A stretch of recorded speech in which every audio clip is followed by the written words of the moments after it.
Oi, meu Brasil! Sabe aquele dia que você tá cansado, triste, carente, que você quer uma comidinha quentinha, tomar um bom vinho?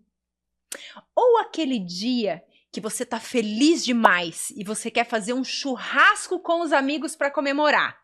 Sim, comer é muito bom e a comida nos traz alegria e conforto. Mas até onde tudo isso é bom? Tem limite? Como que a gente aprende a ver quais são os limites e não ultrapassar esses limites? Para falar sobre isso, eu trouxe uma especialista nesse assunto. E eu já quero apresentar para vocês Josiette Trentini. Seja muito bem-vinda. Boa tarde, Ana, tudo bem? Obrigada pelo convite. Muito feliz de te receber aqui e eu sei que esse assunto vai dar o que falar. Cola que vai ser sucesso.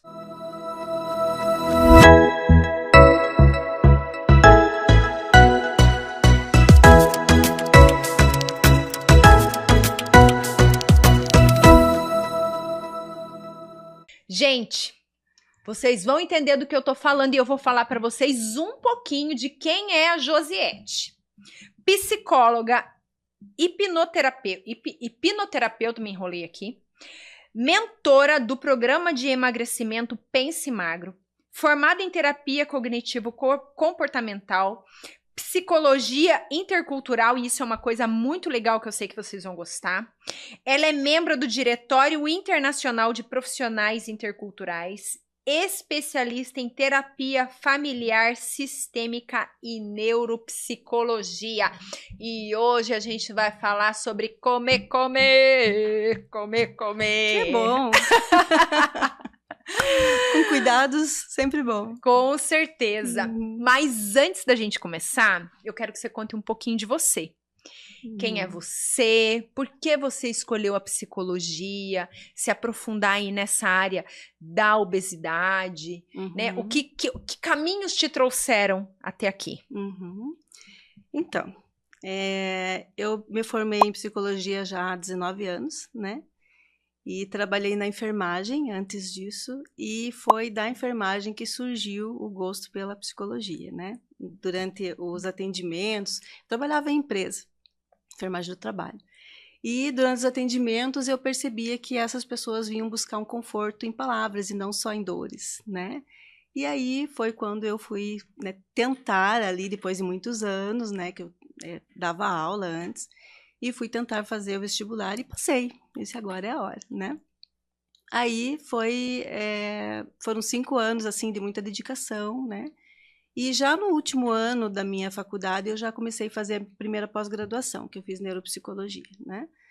E é aquela história, depois que você começa a estudar, você não para mais. Sim. Aí eu fiz terapia familiar sistêmica, eu fiz hipnoterapia.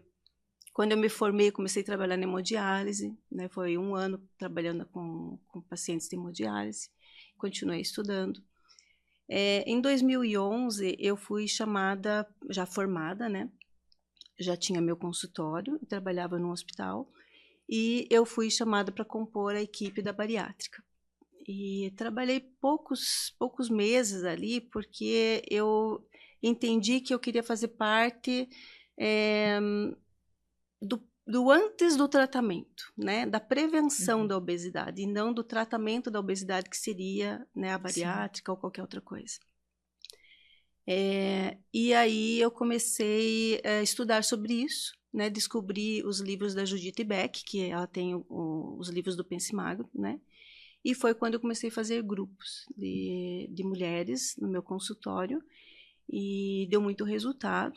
Então as mulheres começaram a entender, né, os motivos da obesidade e o que poderiam fazer para diminuir peso e as consequências disso tudo, né? 2018 eu montei o primeiro grupo de profissionais. Eu fui para São Paulo dar curso para psicólogos, né, ensinando a lidar com essa demanda. E, infelizmente, com a pandemia, aí eu tive que dar uma parada, porque daí a gente já não conseguia mais fazer grupos, né? Não conseguia mais receber as pessoas no consultório. E aí vieram outras situações. E, paralelo a isso, eu continuei com a psicologia clínica, né? Fazendo atendimento com outras queixas. E aí, com a pandemia deu essa estacionada, mas aí eu aproveitei e fiz a minha pós-graduação em comportamento alimentar. Porque aí, além da questão de meio que autodidata, onde eu fui aprendendo sozinha a lidar com isso, né, eu senti falta de conteúdo, né, de alguma coisa mais concreta. E aí eu fiz a pós-graduação, fiz outro curso em transtornos alimentares e comecei a expandir isso, né? Então, hoje eu trabalho com questões alimentares e com as demandas de consultório, que são as demandas normais, né, que chegam pra gente, né? Todos os tipos de transtornos, né? Sim. E agora, por último, que eu fui... por conta da pandemia, surgiram alguns pacientes de fora do país, né? Inclusive pacientes que eram daqui, né? Que já eram meus pacientes, que foram para fora do país e quiseram continuar os atendimentos. E esses continuavam e foram aparecendo outras pessoas, né? E a minha última formação foi em psicologia intercultural. E essa eu fiquei admirada quando a gente conversou nos bastidores, né? Uhum. E eu nunca tinha ouvido falar. Sim. E depois que você me falou sobre isso, que eu vi, assim, a verdadeira necessidade. Até vamos começar falando dela. Tipo, de ter essa bagagem para dar essa assessoria. Porque, conta pra gente, o que é a psicologia intercultural para quem tá em casa e ainda não sabe? Então, os atendimentos clínicos que nós fazemos em consultório de pacientes que estão fora do país, para quem não tem esse conhecimento, para quem não tem um curso específico, parece ser só mais um paciente, né? É um paciente que você vai atender online, ou alguns psicólogos que estão em outros países e atendem brasileiros lá, né? Porque deixar claro que é direcionado para brasileiros, né? Brasileiros que estão no exterior. Sim. Tá? Então, o curso ele te dá base para você entender qual que é o caminho que essa pessoa percorreu para chegar lá em outro país, seja Estados Unidos, na Europa, onde for. Você entender todo esse processo, entender o que é um imigrante, o que é um expatriado, entender como que funciona essa demanda deles de lidar com a escola dos filhos, né, a língua, a cultura alimentar. Em todos os sentidos. Todos os sentidos, né? Inclusive a decisão de ir, né? De sair da rotina aqui, né? E muitos vão e não conseguem nem voltar, né? Sim. Então, por exemplo, você pega um psicólogo de consultório aqui no Brasil, né? Ele vai tratar por problemas familiares que muitas vezes se repetem, né? Coisas que ele viveu na infância, que ele viu os pais viver e que depois ele aprendeu. E depois que você me falou, eu falei, nossa, abriu a minha mente nesse sentido, porque imagine as dificuldades de quem vai, por exemplo, imigrante, que dependendo de onde vai, muitas vezes tem que passar se escondendo. Chega lá, fez um plano, o sonho da vida, se depara com uma frustração. Voltar é pior. Ficar tá ruim. Gente, começou a vir um monte de coisa na minha cabeça. Fala tudo, pelo amor de Deus. O que é isso que dá essa bagagem? E aí, você tendo esse conhecimento, né, que eu fui buscar, você consegue entender essa realidade e tratar esse paciente com outro olhar, né? Porque aí você enxerga todo esse processo que ele fez. Né? A decisão de ir, o financeiro que é difícil, o emprego lá que é difícil, largar tudo aqui, né? A saudade, e aí começam a ter crises de ansiedade, começam a vir outras questões, né, psicológicas, psiquiátricas. A questão de saúde nem sempre é como aqui no Brasil, é muito diferente, né? Totalmente. Então eles sentem... tem o casamento também, que daí às vezes casam lá com uma pessoa que né, de lá mesmo, ou casam com outro imigrante, ou expatriado, que é aquele que vai por conta do trabalho, né, que é mandado daqui para lá, e daí tem aí vai a mulher desse funcionário, né, colaborador, como queira falar, a mulher vai junto, só que essa mulher perde a identidade dela, porque ela vai como acompanhante, né? Sim. Então, é toda uma vida diferenciada para ela. Às vezes, ela larga o próprio emprego. A carreira que ela construiu. É uma identidade perdida ali, né? Então, se nós, enquanto psicólogos, sabemos de todo esse processo, com conhecimento de um curso muito bom, né, que o Psi no exterior oferece, a gente consegue atender esse paciente de uma outra maneira, né? E lidar com os problemas dele, lidar com as queixas dele é diferente.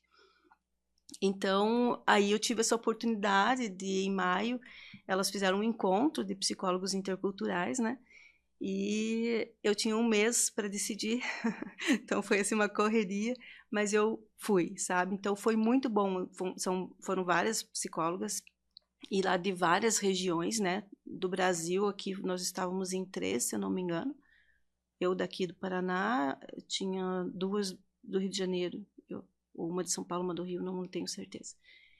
E as demais de outros países ao redor, né? Então foi muito, muito bom. Imagino. E então hoje eu tenho essa bagagem a mais, né? E é onde eu estou tentando agora ampliar, levar até inclusive para a universidade, né? Estou tentando aí com algumas universidades colocar esse curso lá dentro, porque uma das ideias que a gente discutiu, né, nos grupos lá, né, seja no online com a equipe das 3 professoras, né, que são as que deram o curso para a gente, e depois lá no presencial também, de ampliar para os alunos de psicologia entenderem o que é interculturalidade, né?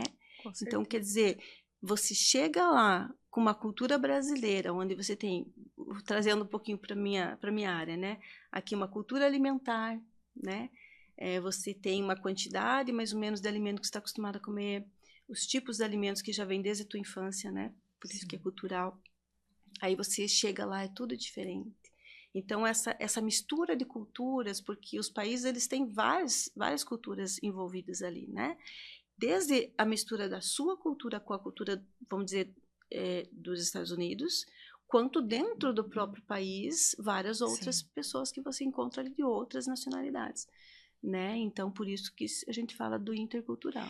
E a importância do profissional ter essa bagagem, porque muitas vezes, vamos supor, uma pessoa vai procurar por um atendimento familiar. Uhum. Mas a realidade dele, o problema familiar que ele está vivendo hoje pode ter sido o causador essa mudança de país, essa mudança de hábitos. Então, por exemplo, vai tratar o problema familiar, mas tem essa raiz ali. Uhum. Então, tem a necessidade dessa bagagem. Com certeza, né?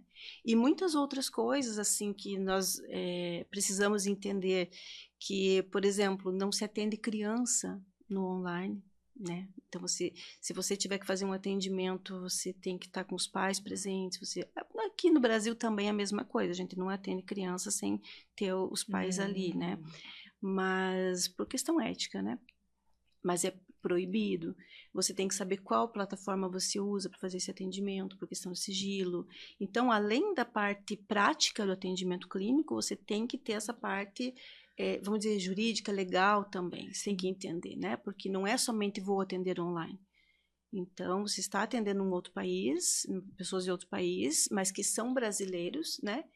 E que tem que ter tudo isso englobado, né? Tanto a parte ética quanto a parte do teu conhecimento, né? Profissional. Então, as demandas são bem variadas. Ali a gente trabalha com nichos, né? Então, eu estou direcionando para a questão do peso, né? Da obesidade e dos transtornos do comportamento alimentar. Mas tem psicólogos que trabalham o luto migratório. Quer dizer, o luto... Porque o luto, né? Quando se fala em luto, não é morte. Só morte, né? O luto, ele é amplo. E o luto migratório é nesse sentido de... O luto do teu eu, né? Que ficou em algum lugar. E muitas vezes a pessoa tinha uma estrutura de vida aqui, vamos supor, um emprego, um cargo assim mais elevado. Aí ele quis arriscar, né? Mudar para lá, chega lá, se depara com uma outra situação. Tipo, ele já sabia de algumas coisas, mas você viver aquilo, né? Fora a mudança, a saudade da família. E uma das coisas que eu fiquei pensando, por exemplo, os danos em uma pessoa quando ela vai ilegalmente, muitas vezes, como a gente vê lá através de coiotes, né? Ver pessoas que ficaram para trás e morreram, abusos, né? Nossa, gente, se você for atrás de informação, você percebe que tem muita coisa, né? E aí, se você não está preparado para lidar com isso, né? Se você é um profissional que vai abordar isso de uma maneira com pouca sensibilidade, você piora o problema da pessoa. né? Então, Com tudo isso é certeza. importante você Ela tá saber. buscando um amparo, um É. conforto, e a outra pessoa não tem ali para oferecer. Então, tem muita coisa por trás disso tudo, as frustrações, e tem aqueles que realmente conseguem um emprego bom, se dão muito bem, né? Ganham bem, conseguem fazer, de repente, se fazer aqui no Brasil com a família, mandar dinheiro, né? Sim. Ou se construir lá também, né? Comprar imóveis, porque geralmente eles alugam, né? E eles alugam em 2, 3 pessoas totalmente diferentes, né? Para sair mais barato. Então, uma casa com 3 pessoas que nem se conhecem e que estão dividindo espaço, né? Então, tem muita coisa que pode, falando em saúde mental, potencializar ali as crises de ansiedade, né? A pessoa pode, inclusive, compensar na comida por conta da própria ansiedade, né? Que é aí que entra, né, a questão do comportamento alimentar. Então, assim, é bem importante, né? Então, para mim, foi um divisor, né? Porque até onde eu trabalhei, mesmo falando em questão de comportamento alimentar, mas esse outro olhar, né?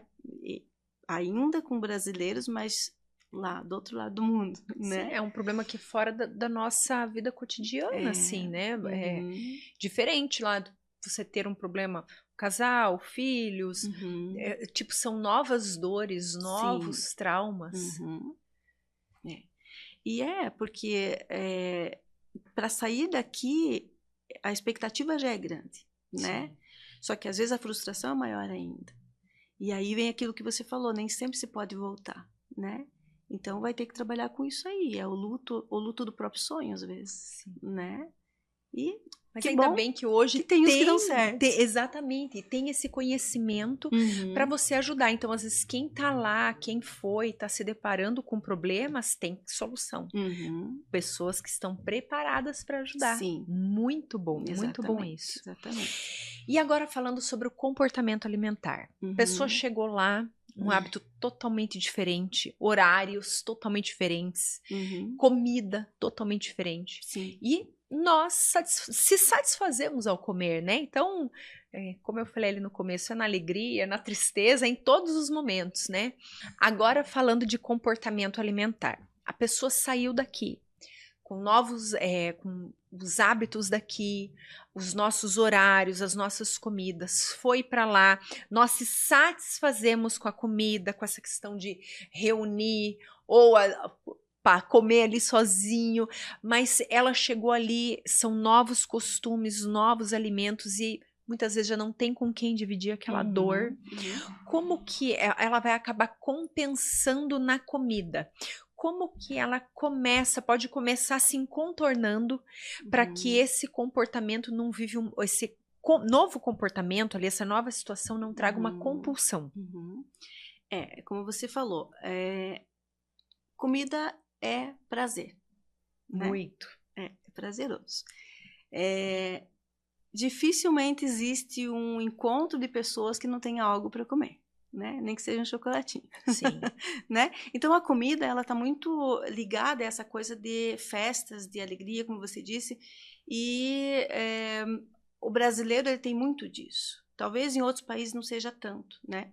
Então, há uma diferença de chegar num outro país e você se deparar com essas comidas diferenciadas, e aí vem também amizades, né? Porque no primeiro momento, às vezes, não tem, aí gera ansiedade. Tudo está em volta da saúde mental. Então, gera ansiedade porque não tem amigos, não tem pessoas conhecidas, às vezes procura lugares para ficar onde já tem outros brasileiros para poder tentar, né, fazer essa interação. Essa adaptação demora, o que a gente sabe é que demora até 2 anos para a pessoa se adaptar, para dizer eu estou bem aqui, né? Inclusive na questão financeira e tudo mais. Então, se existe uma genética por trás de tudo isso também, né? Não é qualquer pessoa que vai começar a comer e vai engordar, mas se a pessoa tem toda uma propensão, que depois a gente pode falar mais nisso, e daí chega lá num outro país, o café da manhã para eles vamos falando nos Estados Unidos, sim, né? Porque cada país tem a sua cultura. Mas falando nos Estados Unidos, chega lá de manhã já é uma refeição, né? O almoço deles é lanche, o que para nós é comida. E né? muitos já tomam o café da manhã na rua, né? Não é igual Sim. nós em casa, que fazemos o café, Uhum. tentamos selecionar. Não, eles vão, param no caminho, pegam lá o waffle, pegam o café Sim. e já vai comendo no carro. E é café, né? É café, não é o Long. nosso cafezinho aqui. Long. Bem isso. Então, é totalmente diferente. Então, o que que a pessoa tem que começar a perceber? O que nela está mudando, né? Se ela percebe que ela já está mudando os hábitos no sentido de aumentando quantidade, já está percebendo que o peso já está diferenciado. Então, é começar a prestar atenção nessas coisas, né? Às vezes é uma pessoa que já tinha toda essa tendência aqui também. E aí só piora. Existe, nas pesquisas, mostram, às vezes, que as pessoas, quando vão, elas, no primeiro momento, elas emagrecem. Por quê? Porque a comida é diferente, até elas adaptarem, até encontrarem algo que elas gostem, né? Que se adapta. Ah, então o almoço eu vou comer isso, para mim tá bom. Não, às vezes pula a refeição, né? Eu mesma, um dia que eu estive lá, eu não comi. Eu fiquei só com os lanchinhos do hotel ali, porque eu não achava nada assim, que sabe aquela coisa, você tá evitando às vezes gordura, fritura, lá tem muito disso. Muito hambúrguer, batata frita. Então qualquer lugar que você entre tem essas coisas. Eu entrava num lugar, não quero, eu entrava no outro, não quero, e aí você acaba não comendo. Então, mostram pesquisas nesse sentido, que no primeiro momento emagrece, né, porque tá nessa fase de adaptação. Depois começa a acostumar com o ritmo, por exemplo, do americano, né? Então, comer batata frita, comer hambúrguer, comer lanche na hora do almoço. A quantidade que eles comem é maior, né? Se você for comparar, inclusive, existem estudos que mostram que a nossa quantidade de caloria diária é de 2.000 a 2.400, né? E lá nos na Europa, em alguns países do norte, é de 3.400 mais ou menos. Então, já é uma quantidade calórica maior que eles estão habituados, né? E o que acontece? Essa pessoa, nessa necessidade de adaptação, ela vai comendo igual, né? E daqui a pouco vai começar a perceber que está aumentando o peso. Então, eu diria assim, presta atenção em como você fazia e perceba se tem alguma coisa acontecendo diferente. Se você perceber, já estou aumentando peso, já estou compulsivamente comendo, então é hora de procurar ajuda, né? E quando, por exemplo, não é uma situação da a pessoa ter mudado de país, mas aqui, mora aqui, vive aqui, como que ela começa a observar dessa maneira também? Porque hoje a gente vê que a obesidade é algo que está tomando conta, e tem estudos, né, que comprovam que isso ainda tende a aumentar. Sim. Agora tá saindo estudo novo aí, inclusive eu pesquisei hoje algumas coisas ali porque não tem muita coisa recente pós-pandemia, né? Mas já estão começando a publicar. Então mostram que pós-pandemia isso piorou. Então os próximos estudos que vão sair vai estar muito maior o número de obesidade, né, de pessoas obesas no mundo, já colocando, porque é dado da Organização Mundial de Saúde, né? E isso não só para adultos, mas como crianças também, né? Então, o que acontece? A pessoa às vezes engorda 1 quilo e ela pensa, é só 1 quilo, né? E continua com os mesmos hábitos e percebe que já foram 2. Normalmente, quando chega para mim, a pessoa já está assim com 10, com 15 quilos a mais. Quantos quilos você engordou? Eu engordei 15 quilos em 1 ano, né? Só que esses 15 quilos, como é meio que distribuído, não se dá conta. Não percebe que está acontecendo isso, né? Às vezes há uma negação também. A pessoa até percebe, mas...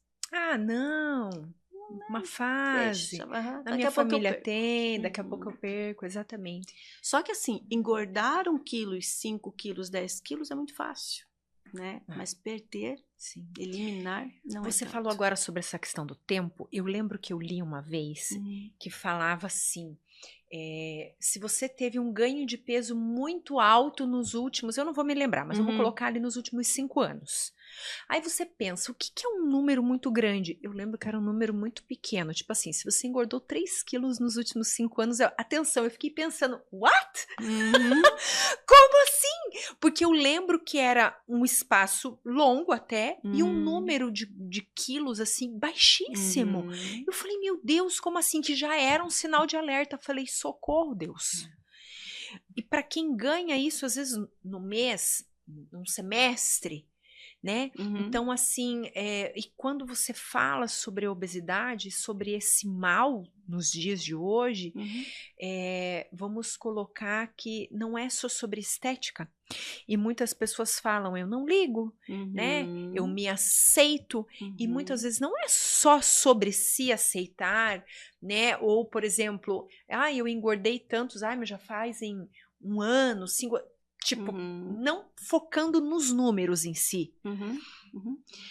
A compulsão alimentar é o grande problema, né? Porque a pessoa não, a compulsão faz com que coma exageradamente e isso vai refletir no peso, sem dúvida nenhuma, né?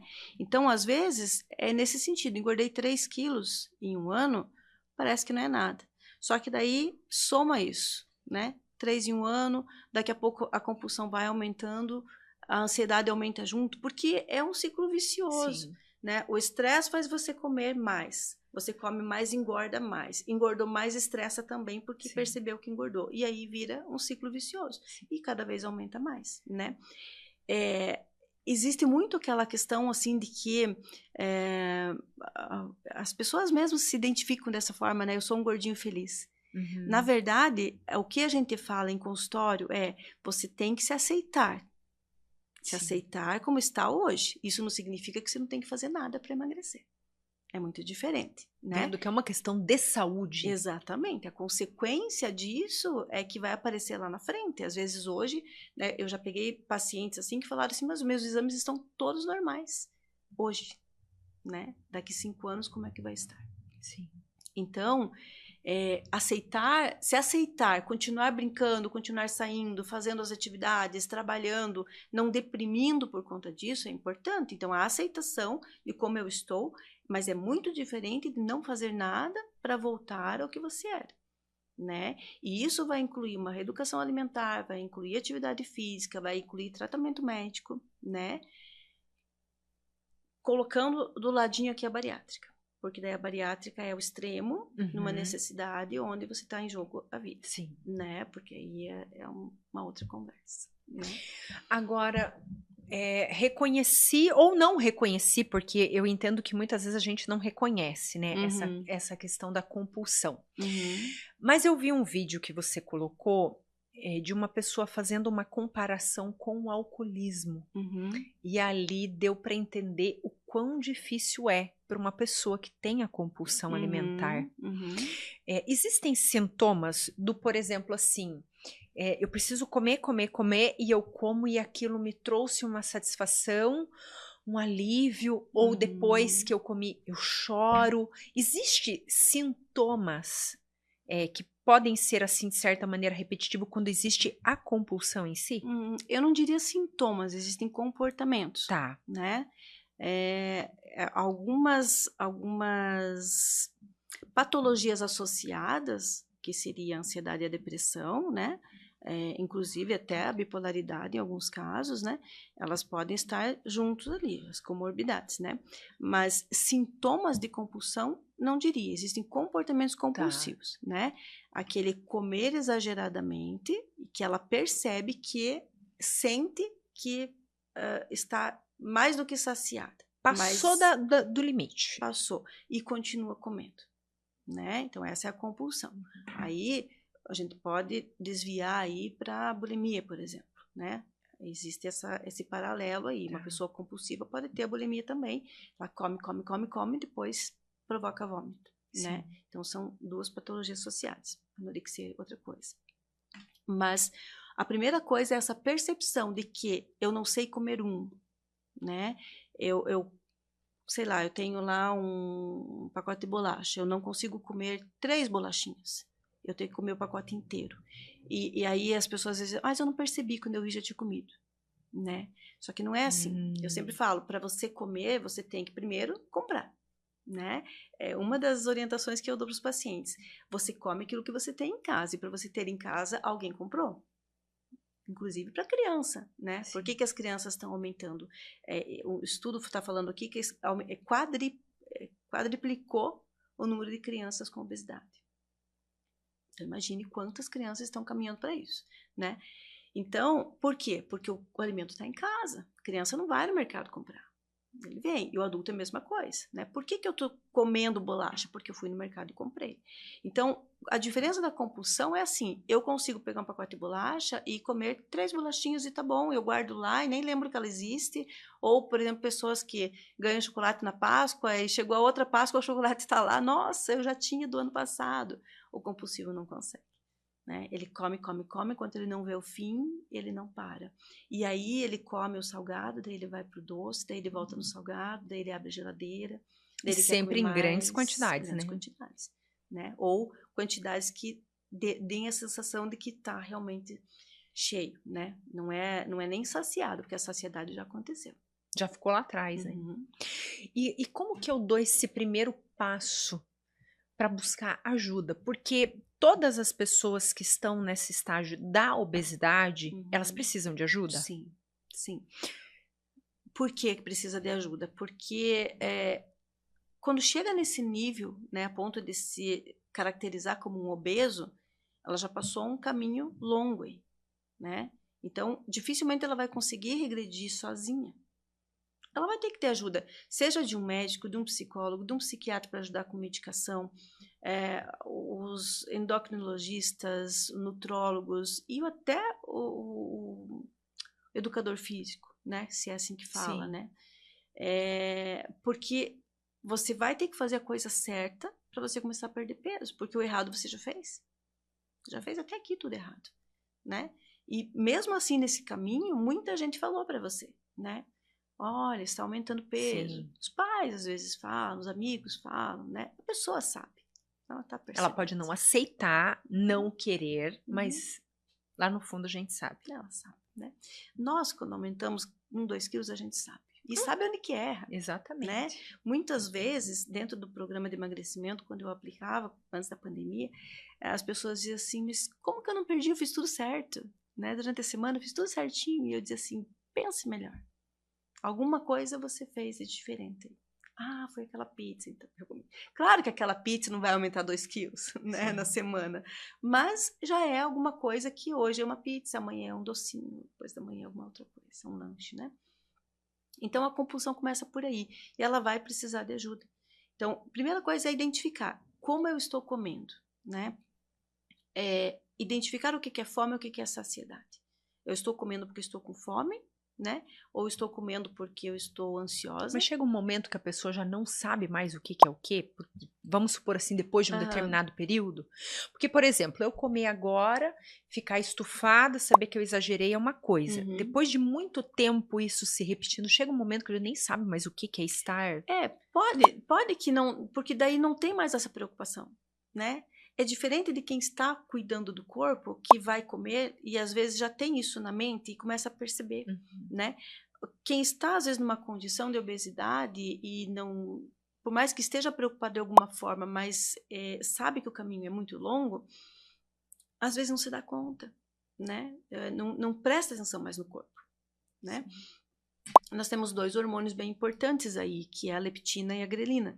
Né? Esses hormônios, eles trabalham o tempo todo. Então, a grelina, quando você está perto da hora da tua alimentação, ela começa, né? O cérebro começa a liberar para o teu estômago, né? Então, você começa a perceber a vontade de comer, né? Ou a fome, o barulho no estômago, aquela coisa toda. Quando você começa a se alimentar, a leptina já começa a ser liberada também para dar essa noção, né, de saciedade. Então, às vezes, a pessoa não consegue mais identificar esses 2 hormônios. Alguns poucos médicos pedem exame para ver como é que estão, né? Mas não é muito comum essa solicitação. Mas é bem importante a gente entender que existe isso. E se existe, você é capaz de identificar, né? Se você come, você percebe quando não precisa desabotoar a calça, não precisa, né? Você percebe quando já está bom. Então, ou seja, já está saciado, então não precisa continuar comendo, né? E hoje eu percebo assim que se for comparar a anos atrás, as pessoas elas já eram mais magras do que hoje, né? Hoje, assim, o magro de hoje é diferente do magro de anos atrás, Sim. né? Então eu vejo que hoje é como se a gente já tivesse num sobrepeso comparando a anos atrás. Você falou ali sobre a questão hormonal. Quando a pessoa ela alcança a obesidade por questões hormonais e ela procura o tratamento psicológico, é o mesmo de uma pessoa que tem o comportamento alimentar alterado? O tratamento psicológico pode até ser muito semelhante, mas ela tem que ter o acompanhamento médico também, porque existe uma causa que não é psicológica, né? Então a gente vai tratar as frustrações, a gente vai tratar a reeducação alimentar, vai incentivar a procurar uma atividade física, vai trabalhar com N demandas, né, psicológicas, mas entendendo que se trata de uma questão hormonal, né, ela precisa de um médico acompanhando, né? O psicólogo não dá conta de tudo. Mas quando é hormonal, ele não tem a compulsão ou tem essa questão do hormônio, ela gera? Depende, né? Porque, por exemplo, o medicamento psiquiátrico aumenta o apetite. Não necessariamente uma compulsão, mas aumenta o apetite. Então, geralmente, antidepressivos, ou principalmente os estabilizadores de humor, eles aumentam o peso, né? Então, é uma questão medicamentosa ali. Não é que gere compulsão, mas vai aumentar a fome, né? Então, aí é o controle também, por isso que entra a terapia. Para mostrar para essa pessoa que aumentou o apetite por conta do remédio, mas você que tem o controle na mão de comer ou não. Sim. Né? Você falou do culto à magreza, né? Antigamente era nesse sentido, né? As modelos tinham que ser magérrimas, né? Então, foi trabalhado tanto para que isso fosse deixado de lado, né? Chega de água com alface e que se coma normalmente, que se tenha nutrientes, né? Que sejam alimentos que vão nutrir o teu corpo e não só matar a sua fome e só matar a vontade, né? Que realmente agora parece que estar com sobrepeso tá tudo bem. E na verdade não, né? Porque já com sobrepeso você pode começar a desencadear alguns problemas de saúde. Isso é comprovado, né? Sim, né? Tanto que todas as pesquisas que a gente vai atrás, eles não falam só de obesidade. Que a obesidade é grau 1, 2, 3, né? E é a mórbida, né? Mas o sobrepeso, por quê? Porque no sobrepeso é a hora do alerta, né? Ainda dá tempo de você fazer alguma coisa que não precise ser um tratamento muito agressivo, né? Às vezes até de uma bariátrica ou de hoje que está aí na mídia, né? Falando muito da mídia, do Ozempic, dos Orlistat da vida, né? Esses medicamentos aí. E que dão muito resultado, mas que o cuidado é, né, que o médico que prescreva entenda que vamos dizer assim, é necessário naquele momento para não complicar o problema de saúde. Não é só uma pessoa que está ali com uns quilinhos a mais. Só. Sim, e até tem essa questão, porque, por exemplo, muitas dessas medicações você compra sem a prescrição médica, né? Então, é diferente de você usar tendo um acompanhamento médico, e eu digo assim que muito além, quando o médico reconhece que aquele paciente ele não precisa somente da ajuda do remédio, mas ele precisa de um acompanhamento psicológico que é tão necessário, acho que muitas vezes até mais necessário do que a própria medicação, mas muitos já vão sem a prescrição médica, já vão por conta, faz a sua própria posologia, né? E que daí é uma coisa que muitas vezes acaba não perdurando, correndo riscos, gerando frustrações e aumentando ainda mais o peso. Sim, porque uma coisa é fato. A gente sabe que o medicamento ele vai emagrecer, mas nós sabemos também que parou o remédio, você pode voltar a engordar. Como pode voltar a engordar depois da bariátrica? Como pode voltar a engordar depois de uma lipo, né? Se você não tiver com a cabeça trabalhada, você vai voltar ao que você era, o que você fazia, né? Então, realmente, a medicação dá resultado. A gente vê, assim, pacientes hoje com 3 meses de medicação que perde 10 quilos, né? Mas se ele está em terapia, ok, a gente está acompanhando. Mas, às vezes, como você falou, vai lá, se pega medicamentos que, às vezes, eles são sei lá, 16 miligramas, outros são 32 miligramas, né? E como é que ele vai saber o que tem que comprar? Quando é que tem que diminuir dose, quando é que tem que aumentar, se não tiver um acompanhamento, né? E aí, esses medicamentos, eles tendem a aumentar a tua ansiedade também. Porque ele também, fora os efeitos colaterais da própria medicação, né? E a tendência é o quê? É tirar o apetite, né? Aí a pessoa vê a comida e não consegue comer porque tem enjoo. Aí fica ansiosa. Aí não consegue dormir. Então, aí ela tira o medicamento. Ela tira o medicamento por conta. E aí, né? acaba ganhando ainda mais, porque acaba fazendo um efeito rebote. Então, por isso que precisa. É o psicólogo, às vezes é o psiquiatra junto. É o endócrino, que é o que mais receita, né? Esse tipo de... É o especialista que tem que cuidar disso, né? O endocrinologista, né? Ou às vezes o gastro, quando existe uma bariátrica por trás, que daí tem que cuidar. Então, o médico tem que estar presente. E hoje a gente tem que ter essa consciência que é uma equipe multidisciplinar para cuidar desse paciente. A gente não tem que dar conta sozinha e eles também não têm que dar conta sozinhos, porque os médicos não vão cuidar da parte de saúde mental. Não, e eu falo que em tudo na nossa vida a gente precisa de ajuda, né? E assim, falando agora, porque a obesidade, ela não é algo ligado à classe social, né? Não. A gente vê, até comentei com você sobre, tem uma situação de biliardário lá da Ásia, que ele tem uma questão de problema hormonal, tem lá o problema da obesidade, né? Então você vê assim que não é uma questão social. Mas falando de uma questão social, hoje, aqui no Brasil, tem alguma situação assim de, por exemplo, que no SUS tem um acompanhamento, tirando a bariátrica, né? Mas que procure um médico específico, que ele vai dar esse suporte, que ele vai encaminhar para o nutricionista, muitas vezes para o endócrino, ou muitas vezes fazer um acompanhamento psicológico. Existe esse amparo, essa rede de apoio? Vamos pensar que existe, mas nem sempre ela é efetiva. Né? Como em em tudo. Né? Porque eu digo que tem um porém na especialidade, porque aí você vê o paciente fragmentado, né? Então eu só cuido disso, você só cuida daquilo. Então eu estou cuidando do teu emagrecimento, mas não vou cuidar da sua mente. Então você tem que ir para o psicólogo, mas às vezes não faz esse encaminhamento, né? E às vezes faz, a pessoa não vai? Não vai, sozinha às vezes não vai. Ou manda, né, encaminha e não faz também, né? Ou do tipo, vai na nutricionista, porque eu acho que o primeiro passo é mandar para nutricionista, né? Sim. E a pessoa já pensa, eu não quero fazer dieta. Não quero fazer. Eu já ouvi pessoas falando assim que é só pegar o cardápio da nutricionista já aumenta peso, porque não consegue seguir, né? Já dá ansiedade só de olhar? É bem isso.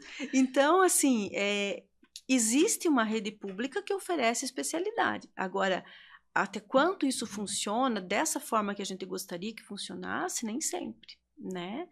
E antes, quando o médico trabalhava como generalista, tinha os poréns também, né? Porque aí ele cuidava de tudo, mas às vezes não tinha tanto conhecimento em todas as áreas. Agora, na questão da especialidade, aí ele não cuida daquilo, mas também o paciente não vai. E aí fica, né?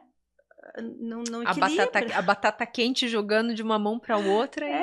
E mesmo no consultório, o paciente quando vem, porque hoje está muito mais consciente a busca pela terapia, né? Graças a Deus, a gente tem psiquiatras conscientes, entendendo. Graças a Deus! Eu falo, terapia salva vidas. Com certeza, né? Então, a gente hoje já tem esse respaldo e é muito importante. E a gente tem troca também, né? De você ligar. Hoje o WhatsApp é né? O salva-vidas.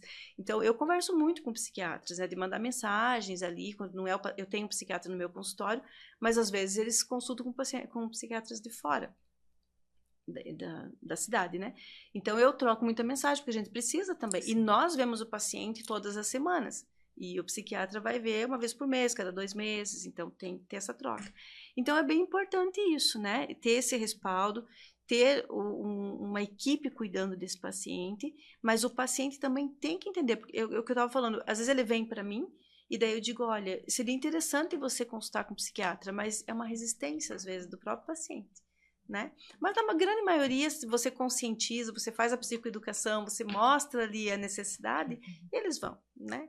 É que hoje o particular acaba, né, complicando um pouco, porque o medicamento é muito caro, né? As consultas são caras e a pessoa não dá conta, né? A situação financeira também pega um pouquinho, né? Sim, com certeza. Uhum. Nós já vamos falar mais um pouquinho sobre isso. Você quer um cafezinho? Não, muito obrigada. Vou tomar uma aguinha. Toma uma aguinha aí que eu vou falar aqui um pouquinho dos nossos patrocinadores.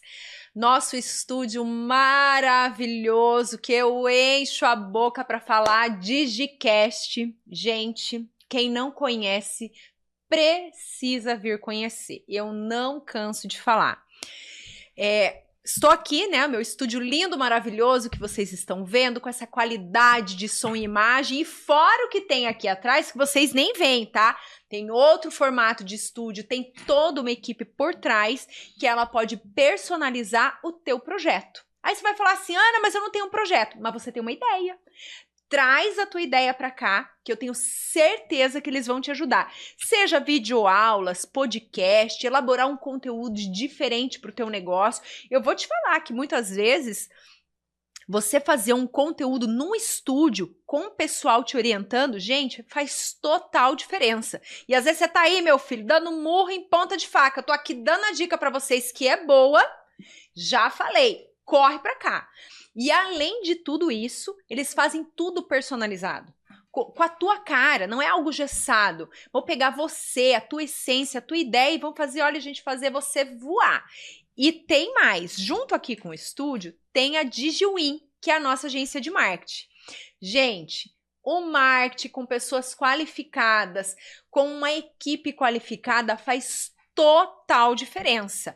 Já falei, essa nova era digital que nós estamos vivendo, vocês têm que andar com pessoas que entendem, muitas vezes não fazer ali colinha de internet. Gente, não dê um tiro no pé, depois ter que recomeçar do zero porque você queimou na largada. Essa é a frase. Vem pra cá, os meninos vão dar todo o apoio, toda a assessoria, tanto na parte de estúdio, do negócio, do marketing digital, cuidar ali das... Esqueci a palavra, Thiago. Não é tráfego pago. Tráfego pago. Identidade visual. Hoje está sumindo essa palavra da minha cabeça. Vão cuidar ali da identidade visual. Se for preciso, vão cuidar do tráfego pago. Vão dar toda a assessoria que você precisa. Você não vai nem se incomodar, meu filho. Já falei, olha, DigiCast e DigiWin é uma dupla de sucesso. E não posso deixar de falar, olha, gente, meu look lindo, maravilhoso, lá da minha parceira, Estilo Z, ali na 7 de setembro, aqui em Curitiba. Vou deixar o arroba aqui, tá? Quem ainda não conhece, eu convido a ir conhecer a Estilo Z. Semana que vem vai ter live, lá tem toda semana, tem novidades. E agora, quem for na Estilo Z e falar que está acompanhando o Anatalks, olha aí, Josi, já fica a dica para você ir lá conhecer.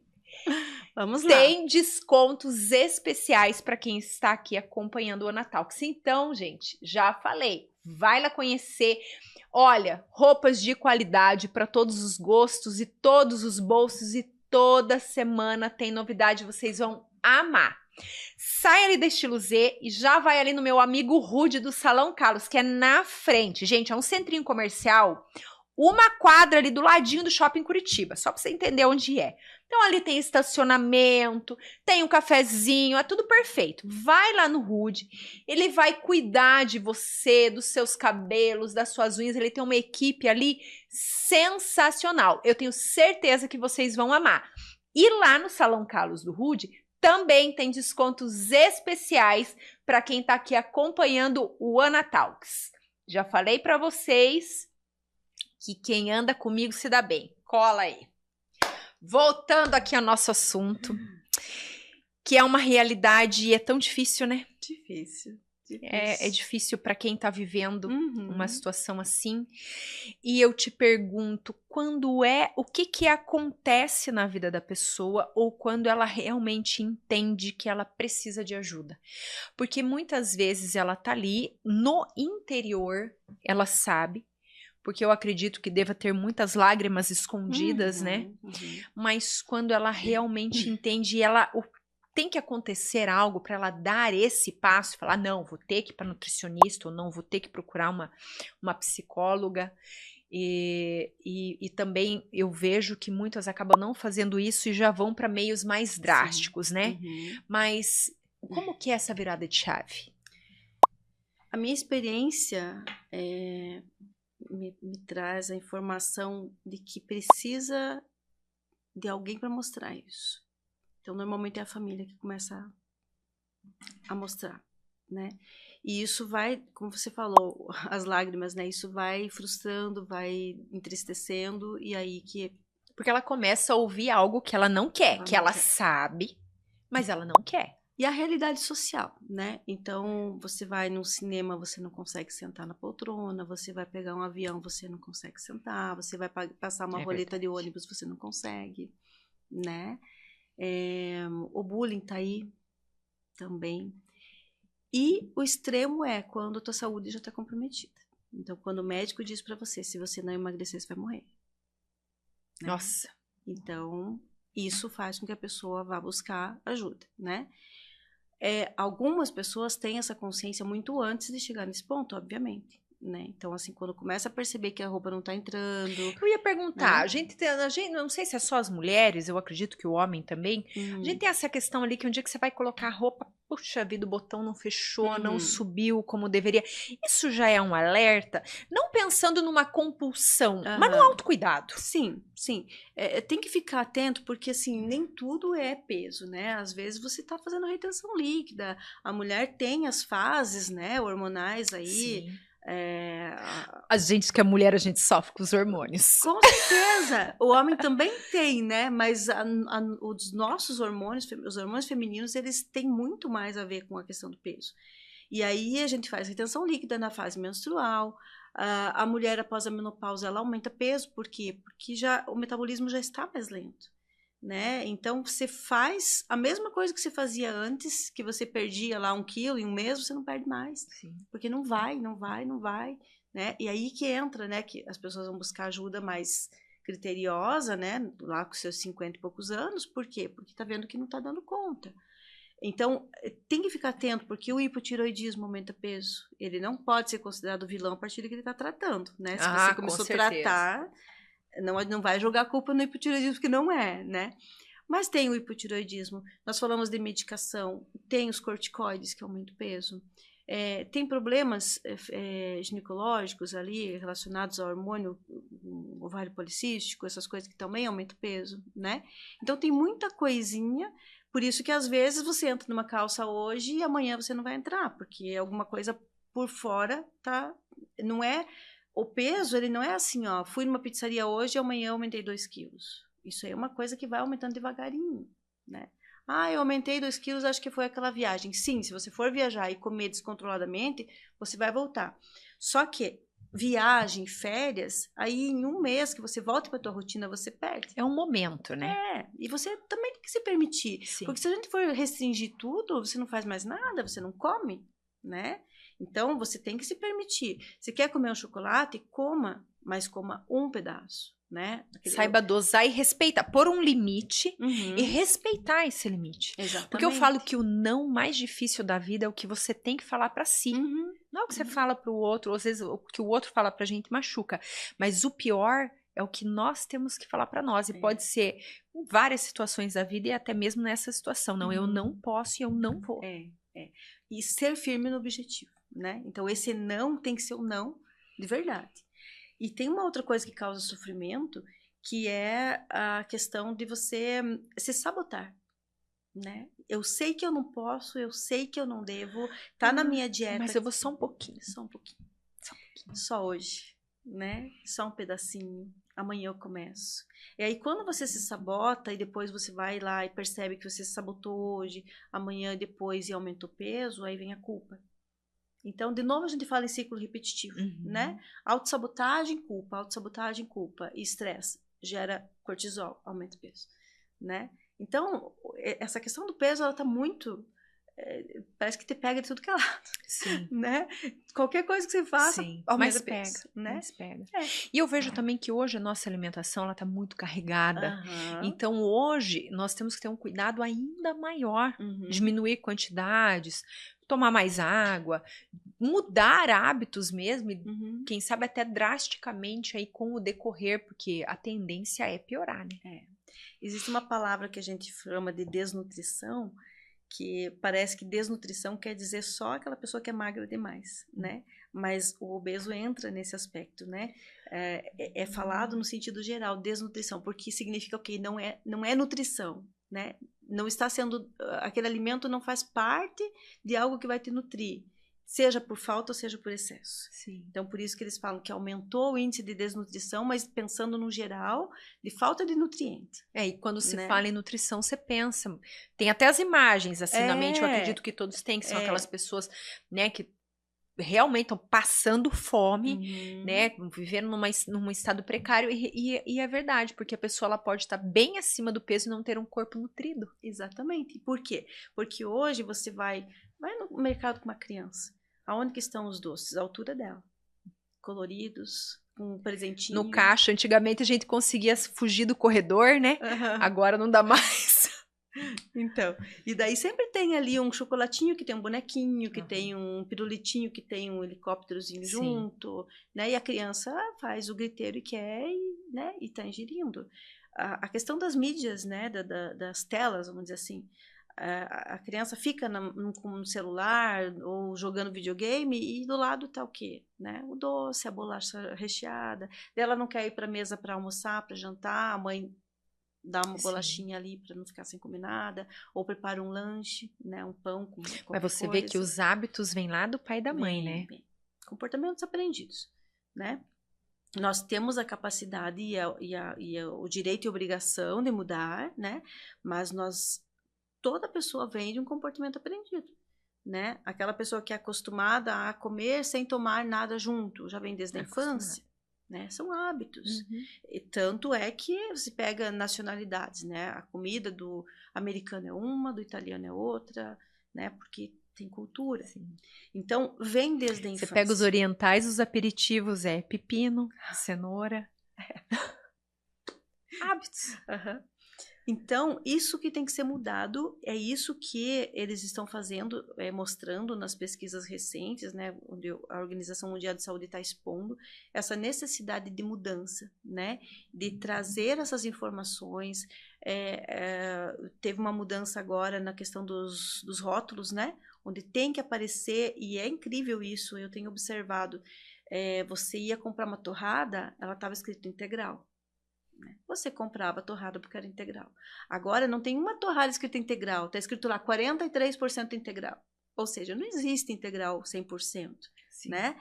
Então foi obrigatório, né, que mudassem os rótulos. Então eles precisam colocar sódio, gordura e caloria. Se eu não me engano, são esses 3 componentes que é obrigatório colocar e está nítido ali para a pessoa olhar. Mas eu também entendo da seguinte maneira, nem sei se eu posso falar isso que eu vou falar aqui, Tiago, qualquer coisa você corta. A pessoa que vai buscar demais esses produtos é igual fumante. Tá lá o pulmão destruído atrás da carteira de cigarro e ele tá fumando. Então, assim, nós sabemos que esses alimentos... É lógico, nunca na minha vida eu vou deixar de, por exemplo, comer uma torrada, mas eu posso fazer um pão... Não, gente, não é pra ser extremista, né? Mas se é demais, tudo que é o excesso, eu posso fazer o biscoito caseiro em casa, sem ter aquela quantidade de gordura absurda.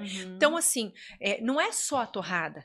Não. Né? Aí o que adianta eu comer a torrada integral e no resto da vida? Agora, que é importante esses rótulos apresentarem, sim, porque hoje as intolerâncias estão aí. Sim. E sim, né?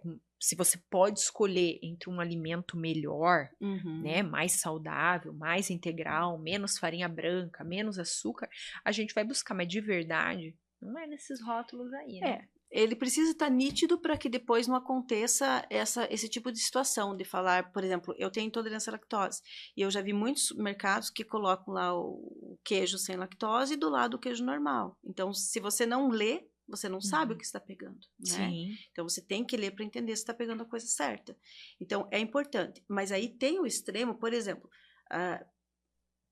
falando em transtorno alimentar da anorexia, normalmente quem é anoréxico, né, ou até mesmo a bulimia, eles procuram em excesso esse tipo de coisa. Eles vão contar calorias, né, todas as calorias que consumiu durante o dia. E daí se passou um pouquinho, não come mais nada. Então, às vezes, né, o que a gente tem que entender de tudo na vida, tudo que é extremo é perigoso, né? Então, nem para baixo nem para cima, a gente tem que ter esse equilíbrio. É o equilíbrio. Uhum. E, na verdade, falando dos rótulos, se a gente lê os rótulos mesmo e for pesquisar os nomes científicos que a gente não conhece, você acaba nem comendo essas Igual bula de remédio, né? Com certeza. Se você ver, você não vai...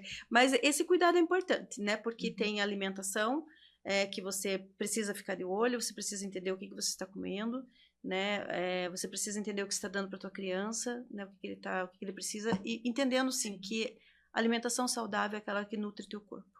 Então, e o que nutre não é gordura, embora a gente tenha que ter um pouquinho de cada coisa no organismo, mas não é gordura, não é açúcar e não é farinha. Mas tudo tem o bom, né? Tem a gordura boa, né? Mas falando do industrializado. E para encerrar, porque o nosso tempo tá indo pro ralo, tá indo embora. Mano, que pena. Eu quero que você fale um pouquinho sobre, por exemplo, quando uma pessoa ela chega ao extremo de procurar uma bariátrica, e nós sabemos que tem ali alguns protocolos, né? Sim. Então, por exemplo, para ela operar, ela tem alguns procedimentos para fazer antes, né? Então, eu entendo que pode ser necessário em muitas circunstâncias, porque a obesidade ela traz danos reais à saúde, né? Cardíacos, pressão, entre tantas coisas. Mas e depois? O que não foi tratado, né? E depois, como fica esses danos aqui na mente? Uma das orientações, né, é que seja feito acompanhamento psicológico, inclusive é exigido, né, uma avaliação psicológica antes da cirurgia, né? Um psicólogo que acompanha o processo cirúrgico ali durante o hospital, essa parte do internamento, orientações, e no pós, eu diria para sempre, né? O que acontece é que existe um conflito de identidade às vezes, porque quantos anos a pessoa passou com 100 e poucos quilos, e de repente em 1 mês, 2 meses, 3 meses, isso vai gradativamente, ela vai perdendo 20, 30, 40 quilos, 50 quilos, né? Então, uma pessoa que tinha 140, com 6 meses de bariátrica, vai se ver lá com 80, ela tá metade do que ela era. E aí existe um conflito de identidade, ela não consegue mais se enxergar, né? Por isso que precisa do tratamento, para que ela consiga enxergar agora nesse corpo que ela está, né? Porque se ela não se enxergar nesse corpo que ela está, ela vai continuar comendo como o corpo que ela tinha. Para alcançar o que ela era antes, e isso inconsciente. Porque daí vira compulsão. A compulsão alimentar é uma das questões do pós-bariátrico, de voltar a aumentar peso, né? Existe uma grande preocupação da compensação com álcool e compras, porque aí a compulsão por comida, ela acaba se transformando, às vezes, numa compulsão alcoólica, numa compulsão por compras. Ela só vai mudar de lugar. Vai mudar de prazer, né? Vai mudar, existe. Por quê? Porque não foi tratada. Aquela que é tratada durante todo o processo tem menos chance de desencadear esse tipo de compensação, vamos dizer assim, né? Então, o grande risco da bariátrica é a pessoa se perder nesse processo, não ter acompanhamento e em 5, 10 anos perder a cirurgia. Digo, começar a engordar tudo de novo. Sim. E não se faz uma segunda bariátrica, né? Eles podem fazer um outro tipo de cirurgia, um outro tipo de tratamento, mas não se faz uma segunda bariátrica. Então, tem que existir uma consciência de, primeiro, o critério para fazer, né? A bariátrica é extremamente invasiva, ela traz um tratamento medicamentoso para o resto da vida, porque ela não absorve mais nutrientes, então ela tem que, às vezes, tomar injeções de ferro, né? Vários tratamentos de vitaminas, inclusive, para sempre, porque a parte que foi retirada ali do intestino, do estômago, não faz mais absorção, então ela tem queda de cabelo, tem outras, né, complicações, precisa de acompanhamento sempre, né? Então tem que estar muito consciente disso, é para sempre. Tem benefício? Tem um benefício, porque se você está correndo risco de vida... Sim, é melhor recorrer a isso do que... Com certeza, eu sempre falo assim, eu não sou a favor da bariátrica quando é assim, estou com 10 quilos a mais, quero fazer bariátrica, ninguém não se deve fazer, nem vai fazer, né? Já vai assim, mas se você faz laudo, não, né? Agora, se você está com risco de vida e essa é a tua saída, vamos fazer, né? Então, é melhor fazer do que você morrer. Mas aí faça acompanhamento, né? E quando a pessoa faz a bariátrica, porque ela está obesa, mas ela tem a compulsão alimentar, como que é esse pós? Teoricamente, não se liberaria para fazer a bariátrica.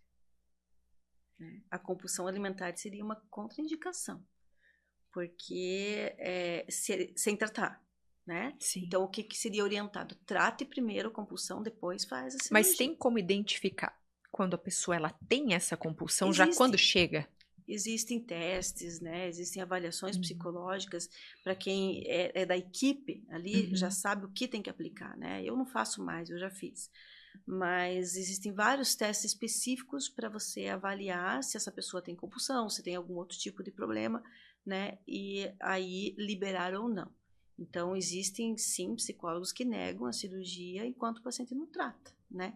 Porque o que acontece? Se ele faz a cirurgia, não tratou, ele vai ter compulsão depois. Se uma pessoa não consegue aguentar comer 2 bolachas e come o pacote inteiro, como é que ele vai aguentar ficar lá em dieta pastosa durante não sei quanto tempo, tomar copinhos de gelatina, né? Sim. Então, se ela está tratando, ela vai se obrigar a isso.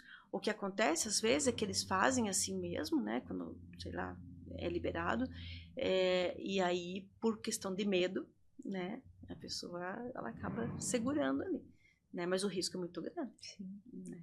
Então, graças a Deus, tem casos de sucesso aí, de pessoas que ficam muito bem, né? E dá tudo certo. Sim. Mas a necessidade de ter essa busca, né? Esse acompanhamento até mesmo antes, porque, Sim. por exemplo, uma pessoa que vai ter que fazer a bariátrica, muitas vezes ela vai se deparar com situações ali no pós que ela não tinha preparo psíquico para aquilo, exatamente. né? E eu falo, mexer com a comida não é fácil. É tirar um conforto. E tem uma coisa muito séria e certa, é que restrição demais, ela compensa na compulsão depois. Então, você faz uma dieta restritiva, ali 1 mês de uma dieta muito restritiva. Você terminou esse passo aí, você vai comer o que tiver na tua frente. Porque o cérebro não está entendendo o que está acontecendo. Ele vai pedir. Tem que manter a constância, na verdade, né? Mudar os hábitos, que não é fácil você mudar. E depois manter uma constância e tentar levar um ritmo de vida. E eu só queria complementar, colocar o valor da atividade física. Importante. Né? Porque, assim, para quem quer perder peso, que aí vai gastar caloria fazendo exercício. Então, isso vai contribuir, desde que tenha uma reeducação alimentar. E para quem já perdeu, para ganhar massa, para diminuir um pouco a flacidez, né? Então, quanto mais exercício você faz, obviamente, né, se você fizer uma cirurgia ou perdeu mesmo de outras maneiras, com um profissional acompanhando, né? Mas é muito importante. A atividade física, ela é importante tanto para o emagrecimento quanto para a saúde mental, né? Enquanto você está fazendo, ela está liberando serotonina, ela está liberando endorfina, ela está liberando o cortisol de uma maneira adequada e não em excesso, né? E vai te dar aquela sensação de prazer e vai diminuir os sintomas depressivos, né? Vai levar a pessoa para a vida, vai aumentar o social, né? Então, a atividade física é tudo. E não é academia que eu estou falando, né? É academia, é uma caminhada, eu sou suspeita a falar, fazer trilha, que eu adoro, né? É fazer uma trilha, é fazer um pilates, é fazer uma hidroginástica, natação, qualquer coisa. Uma infinidade. Tem. E moramos num país que ele consegue abraçar tudo isso, né? Então, por exemplo, a única coisa que eu acho que a gente não consegue fazer aqui é esquiar.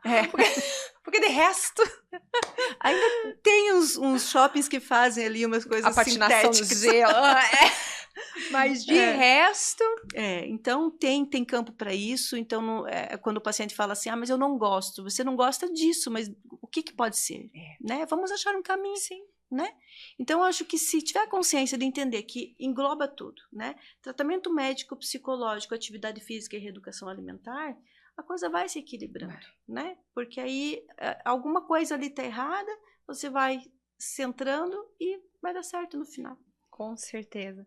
Aí é tão bom comer, né? É bom. Então, assim, é tão bom comer, é tão bom você estar no grupo, né? Tá ali rodeado de pessoas fazendo churrasco, comendo, nem que você comer uma pizza, né? Não importa. Mas, assim, que seja com equilíbrio para que esse prazer não venha a virar uma dor. Porque eu entendo que vira uma dor depois, né? E tanto na questão física de você se olhar no espelho, de não gostar do que está vendo, que é doloroso psicologicamente, né? Quanto nessa questão emocional, né? Sim. Da própria aceitação. Então, eu acho que a gente deveria separar Natal, Ano Novo, aniversário, não devia ter comida, né? Ah, é teu aniversário, eu vou te levar um presente, tá tudo bem, não precisa comer. Mas é que nós somos regados a comida. Sim. Então, esse é o grande Como mal assim da um humanidade. aniversário não tem um churrasco? Como assim um aniversário não tem uma festa? Natal na mesa, rodeado lá, o peru, a maionese. Então, a cultura brasileira. Acho que isso é de outras culturas também, né? Mas não é pouca coisa, né? E italiano tem muito disso. A gente tem muito, né? Minha família é toda é tudo italiano. Então, não sabe fazer pouca coisa para comer. Né? É um banquete. Você tem coisa para escolher. E aí vem o perigo, porque daí eu pego um pouquinho aqui, um pouquinho ali, um pouquinho lá. Depois tem a sobremesa, daí eu não sei pegar pouquinho. Mas dá para aproveitar tudo isso com equilíbrio. Pega, come, mas come saudável. Ai, Josi. Que coisa boa te receber aqui. Eu que agradeço, muito gostoso, né? É bom compartilhar, né, conhecimentos, certeza. Conscientizar as pessoas, né? Para quem tá em casa, compartilha esse vídeo com todo mundo, porque assim, essas dicas que você deu, né, até mesmo pra gente reconhecer e poder ajudar o outro, né?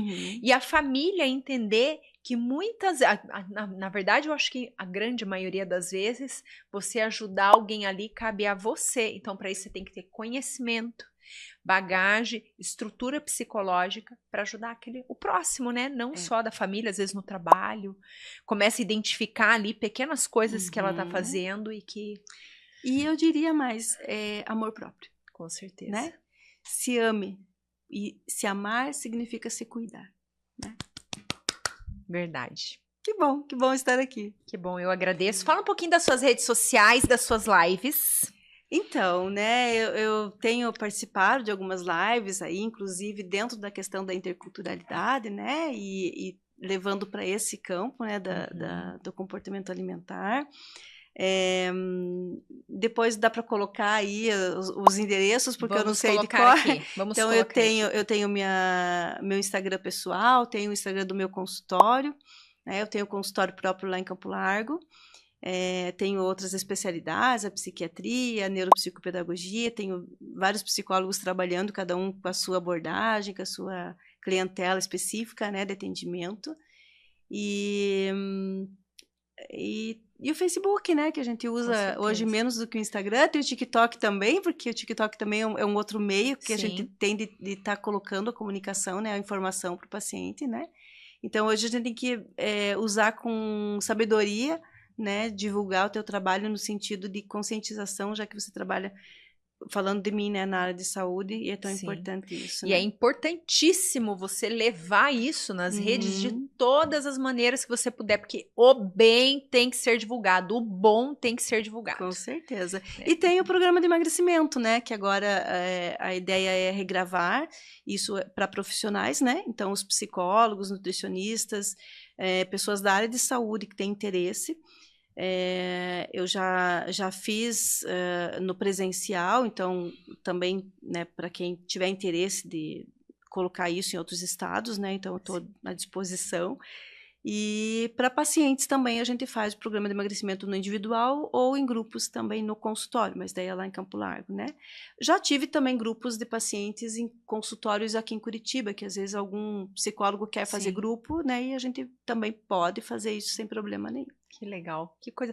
Tentando alcançar, ajudar todo mundo aí de todas as maneiras. E global, né? Com certeza. Estamos aí internacional. Muito bom. Fico muito feliz, agradeço a tua presença aqui, você trazer tanta informação num tema que eu sei que é uma dor para muitos, mas é muito importante as pessoas terem esse conhecimento. Agradeço de coração a tua presença. Eu que agradeço o convite. Sempre bem-vindo. Fico à disposição. Que bom. Qualquer hora marcamos outro e falamos mais. Com certeza. E aqui nós não temos que matar um frango, como dizia na minha terra. E para você que está em casa, agradeço vocês. Você que está nos ouvindo aí no Spotify, também agradeço. Gente, um grande beijo para vocês. Se inscreve aqui no meu canal, curte, compartilha. Vai no Instagram, Facebook, nós estamos em todas as redes. Quem ainda não segue o Ana Talks Podcast, cola que é sucesso.